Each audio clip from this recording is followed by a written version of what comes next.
नमस्कार विद्यार्थी मित्रो, आज आपण 11 नोव्हेंबरच्या चालू घडामोडीचा एक वेळ आढावा घेऊया.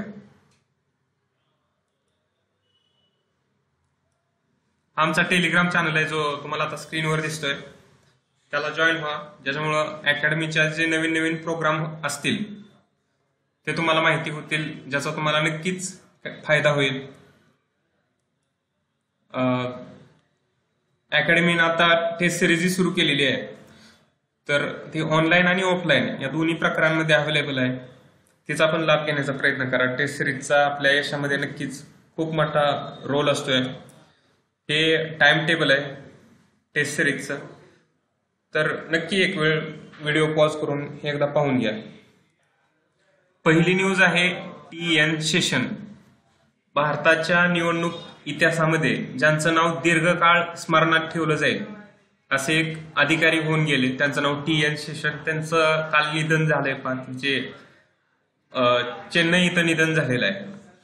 तर यांच्याविषयी क्वेश्चन येण्याची शक्यता खूप दाट आहे, कारण याच्या अगोदर जर तुम्ही 2-3 वर्षांमधलं क्वेश्चन पेपर पाहून घेतला असतील, राज्यसेवा असेल किंवा कंबाईनचं, तर पर्सनॅलिटीवर हा क्वेश्चन आलेला आहेच.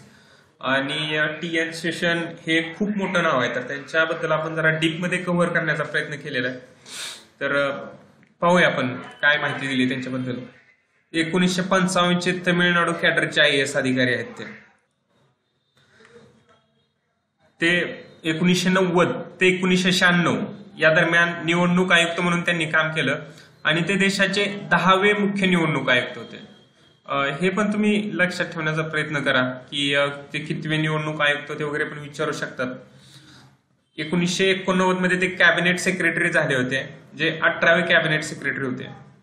1989 ला कॅबिनेट सेक्रेटरी आणि 1989 ला मुख्य निवडणूक आयुक्त. आणि 1996 ला त्यांचा कार्यकाळ संपण्यावर किंवा संपण्याच्या अगोदर, पण 1996 लाच रॅमन मॅग्सेसे अवॉर्ड त्यांना मिळालेला आहे सरकारी सेवेसाठी. हे त्यांच्या काही मुख्य अचिव्हमेंट आहेत तिथे दिलेले आहेत.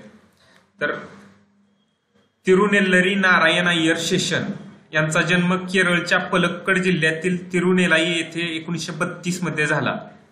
त्यांनी आपले शालेय शिक्षण बेसल इव्हॅन्जेलिकल मिशन उच्च माध्यमिक विद्यालय व माध्यमिक शिक्षण पलक्कड येथील शासकीय व्हिक्टोरिया महाविद्यालयातून केले. त्यांनी मद्रास ख्रिश्चन कॉलेजमधून भौतिकशास्त्रात पदवी प्राप्त केली होती.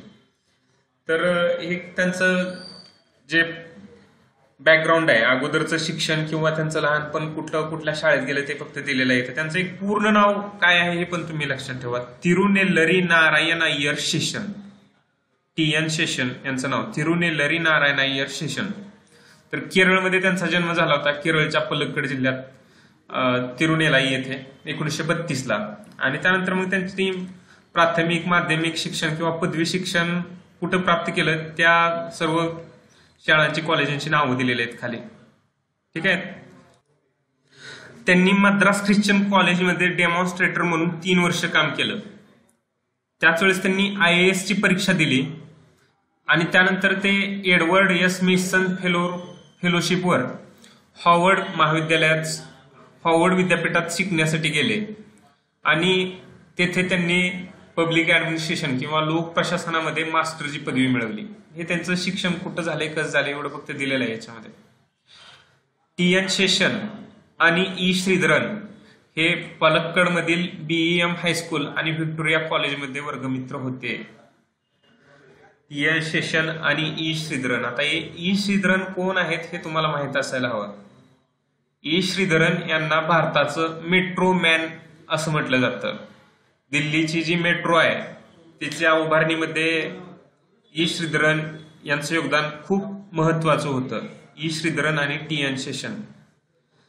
त्यांनी 1997 मध्ये भारतीय राष्ट्रपती पदासाठी निवडणूक लढवली आणि KR नारायणन यांच्याकडून त्यांचा पराभव झाला.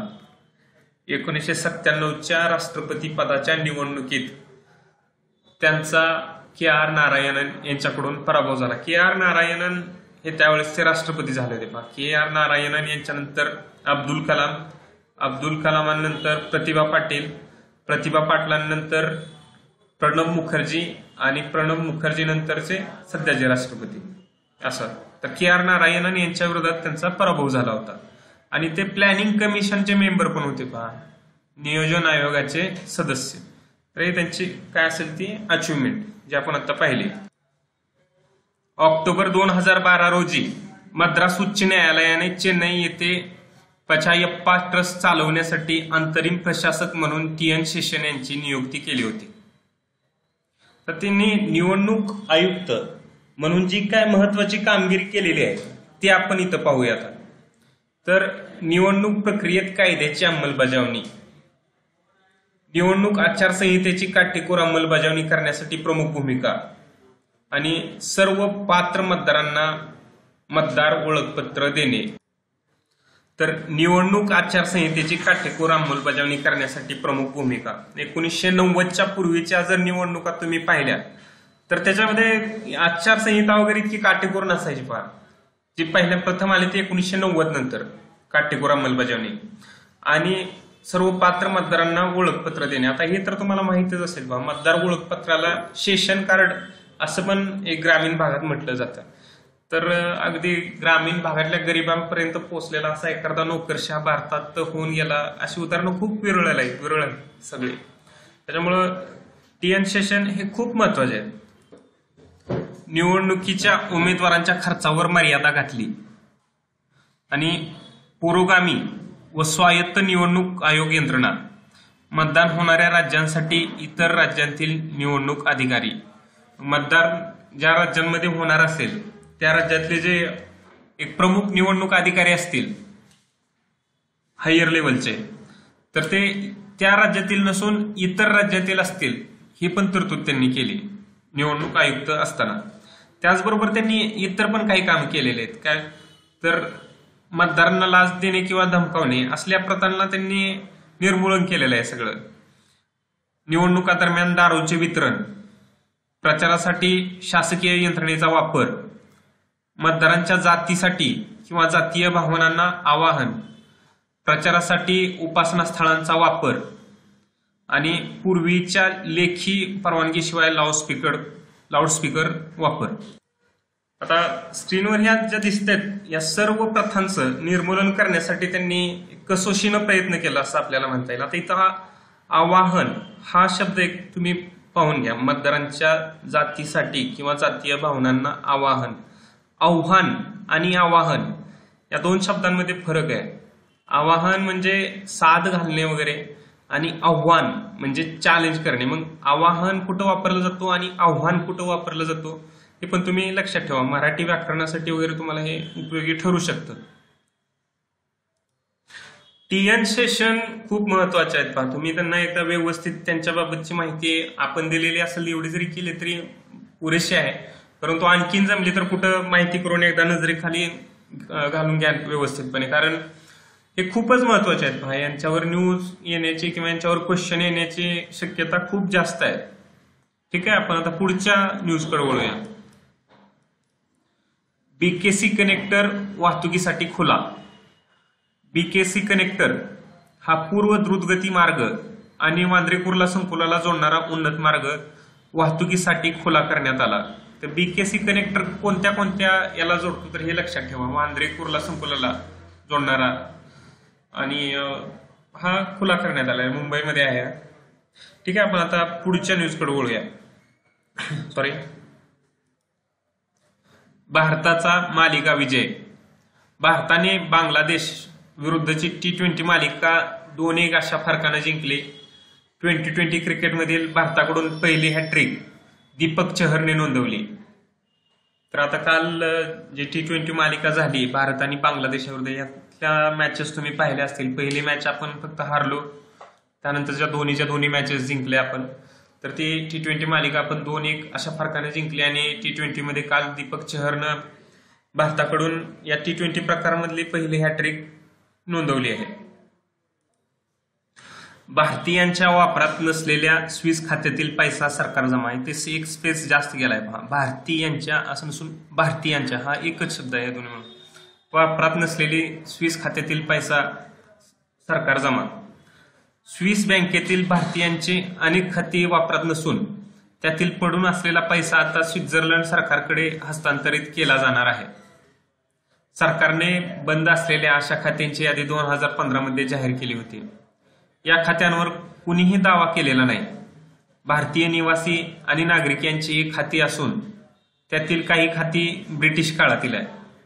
तर हा जो पैसा आहे अननोन अकाउंट मधला, म्हणजे ज्या अकाउंटवर कुणी दावाच केलेला नाही, तो पैसा सरकार जमा होणार आहे. पण तो काय भारत सरकारकडे होणार नाही, तर स्विस बँकांकडून स्वित्झर्लंडच्या सरकारकडे तो पैसा जमा होणार आहे. त्यातली काही खाती ही भारतीय निवासी आणि नागरिक यांच्या काळातले यांच्या नावावर असून काही ब्रिटिश काळातले. ओके, त्यांच्यावर कोणी क्लेमच केलेला नाही त्या अकाउंटवर, त्यामुळे तो स्वित्झर्लंडच्या बँकांकडून स्वित्झर्लंडच्या सरकारकडे तो पैसा जमा होणार आहे. पुढची न्यूज आहे, चीनमध्ये 5G इंटरनेट सेवा सुरू. चीनमध्ये 3 सरकारी कंपन्यांनी 1 नोव्हेंबर रोजी 5G सेवा देण्यास सुरुवात केलेली आहे. 1 नोव्हेंबर पासून आपल्याकडे आणखी 4G सुरू आहे. ठीक आहे. बेहक्राई नगर बनले देशातील पहिले ई आगार. पुढची न्यूज आहे, बेहक्राई नगर देशातील पहिले ई आगार. पीएमपीचे बस आगार असणारे बेहक्राई नगर हे देशातील पहिले ई आगार बनले आहे. इथल्या सर्व बस या ई बस आहेत. पुण्यात हे बेहक्राई नगर म्हणून बस आगार आहे. पीएमपीचे आहे, म्हणजे ते एसटीचे नाही, पीएमपीचे पुणेचे जे सार्वजनिक वाहतूक आहे बस, त्याचं ई आगार आहे. ई आगार म्हणलेलं आहे म्हणजे तिथल्या सर्व बस ज्या आहेत त्या इलेक्ट्रॉनिक बस आहेत. इलेक्ट्रॉनिक बससाठी जे काही इन्फ्रास्ट्रक्चर लागणार आहे ते तिथं सर्व अवेलेबल आहे सध्याच्या या क्षणाला. चार्जिंग साठीची यंत्रणा असेल किंवा तिथल्या कर्मचाऱ्यांना ई बससाठी लागणारं बाकी सगळं जे ट्रेनिंग असेल ते सर्व तिथं प्रोव्हाइड केलेलं आहे. बेहक्राई नगर देशातील पहिलं इलेक्ट्रॉनिक बसचं आगार बनलेलं आहे. ह.ल. निपुणगे यांचे निधन.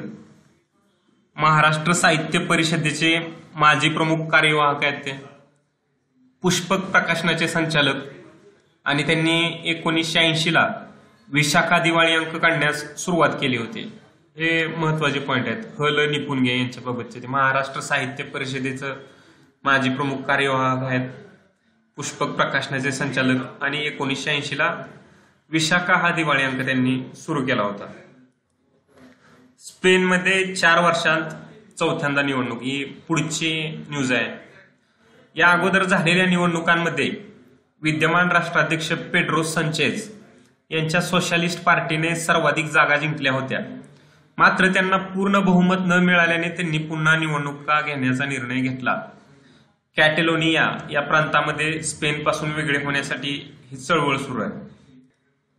तर स्पेन आणि पोर्तुगाल यांचा मॅप एकदा तुम्ही पाहून घ्या.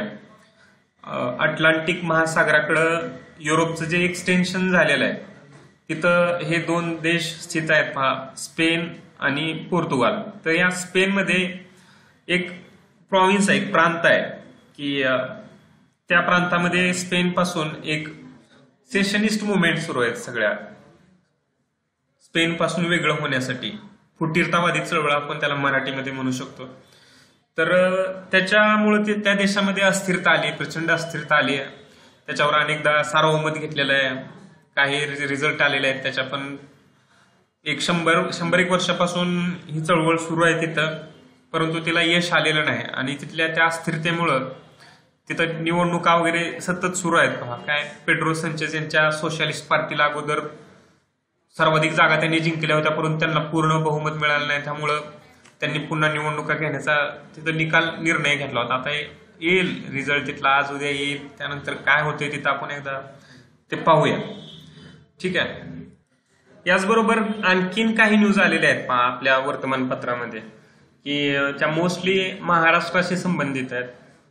24 ऑक्टोबरला महाराष्ट्राच्या विधानसभेचा निकाल लागल्यानंतर आजपर्यंत कुणाला तिथं सरकार स्थापन करता आलेलं नाही. तिथनं मग राज्यपालांनी पुढाकार घेऊन भाजपला सत्ता स्थापनेसाठी त्यांनी आमंत्रित केलं, परंतु भाजपनं सांगितलं आम्ही सत्ता स्थापन करू शकत नाही. भाजपच्या नकारानंतर महाराष्ट्राचे राज्यपाल भगतसिंह कोश्यारी यांनी शिवसेनेला आता आमंत्रण दिलेलं आहे सत्ता स्थापन करण्यासाठी. त्यांना आज संध्याकाळपर्यंतचा वेळ दिलेला आहे. 145 आमदारांचा सपोर्ट त्यांनी सिद्ध नाही करायचा आणखी, पण त्यांनी सत्ता स्थापनेचा दावा करायचा आहे. तर या सगळ्या या कंटिन्यू मधल्या न्यूज आहेत. या आपण असं सांगत जाईनच, पण त्या ॲज अ न्यूज म्हणून इतक्या जास्त आपल्याला महत्वाच्या नाहीत. हा ज्यावेळेस सगळा मॅटर संपल आणि काहीतरी कॉन्क्रीट असा हातामध्ये येईल त्यावेळेस आपण त्यावर एक वेगळा इश्यू बनवूया, ते डिस्कस केलेलं व्यवस्थित ठरेल.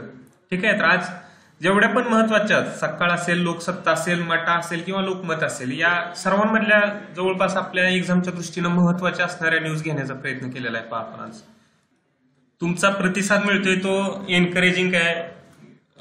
त्याच्यामुळे आम्हाला पण खूप एक प्रेरणा मिळते व्हिडिओ वेगळं तुमच्यासाठी आणण्यासाठी. ठीक आहे. तर आवडला असेल तर नक्की लाईक करा, कमेंट करा, चॅनलला सबस्क्राईब करा. धन्यवाद.